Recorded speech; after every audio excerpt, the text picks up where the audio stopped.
नमस्कार, सियाक रेसिपीमध्ये आपलं सर्वांचं स्वागत आहे। आज आपण कढी बनवणार आहे। कढी म्हटलं की तोंडाला एकदम पाणी सुटू लागतं।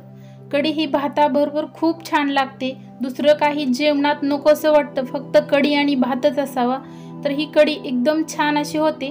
आणि करण्याचंही मोजमाप व्यवस्थित असेल आणि परफेक्ट माप असतील तर हे जे आपण करणार आहे ते खरोखरच चांगलं होतं। जर माप आपली चुकली तर काहीतरी बिघडतं, चव बिघडते, त्याचे खारट तर होतं, सपक होतं, आंबट होतं, असं काहीतरी होतं।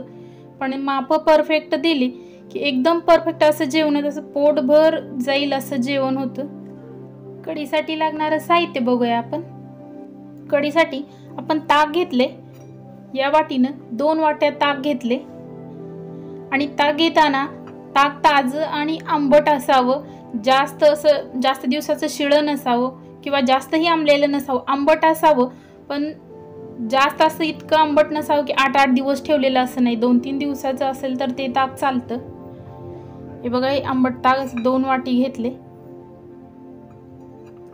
ही साखर, ह्या पोह्याच्या चमच्याने 3 चमचे तूप घेतले। हे जिरे, मीठ, मेथी दाणे, हळद,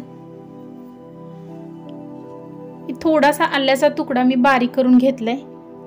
हे बेसन आहे, हे बेसन पीठ, या चमच्याने 1 चमचा बेसन पीठ घेतले। 3 मिरच्या आहेत, त्या 3 मिरच्या मी तुकडे करून घेतलेत, एकाचे 2-2 भाग असे करून घेतलेत। आणि 10 ते 12 कढीपत्त्याची पानं आहेत। ज्या भांड्यात आपण ताक ठेवलेलं आहे त्या भांड्यामध्ये आपण जे हे बेसन पीठ घेतलेले 1 चमचा ते घालतोय।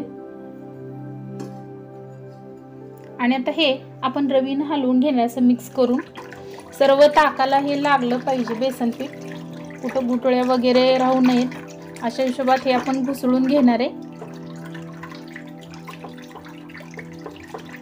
हे बघा, आपण घुसळून घेतले, हे सर्व ताकाला हे बेसन पीठ लागले। जर असं आपण बेसन पीठ टाकलं आणि लवकर गाठी फुटत नसतील तर तुम्ही हाताने त्या गाठी फोडून घेतल्या तरी चालेल।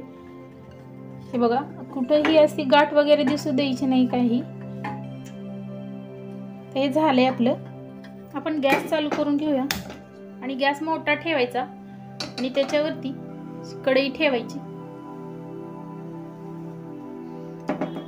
आणि ही कढई आपण गरम होऊ देणार आहे। कढीला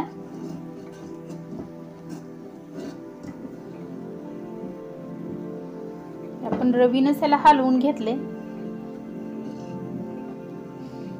आणि ताक जास्त घट्ट नसावं, ताक पातळ असावं। बघा, आपली कढई अजिबात फुटली नाही।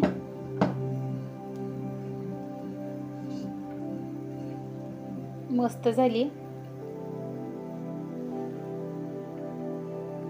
हे चांगलं उकळलं की समजायचं आपली कढी तयार आहे आणि ही फुटलीही नाही। हे बघा, आपण समजायचं आपली परफेक्ट आहे।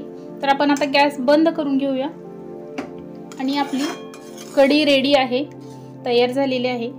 आपण गॅस बंद केलाय, ही आपली कढी करून तयार आहे। हे बघा, तुम्हाला दाखवते, एकदम मस्त अशी ही कढी झालेली आहे आणि अजिबात फुटलेली वगैरे नाही। तर ही गरमागरम तुम्ही पिऊही शकता, इतकी छान होते चवीला आणि टेस्टीही लागते। तर तुम्ही ही कढी घरी नक्की करून बघा आणि कशी वाटली आम्हाला कमेंटमध्ये नक्की कळवा। असे नवनवीन व्हिडिओ पाहण्यासाठी आमच्या चॅनलला सबस्क्राईब करा। व्हिडिओ आवडल्यास लाईक करा आणि बेल आयकॉन प्रेस करायला विसरू नका। तुम्ही हा आमचा व्हिडिओ शेवटपर्यंत पाहिल्याबद्दल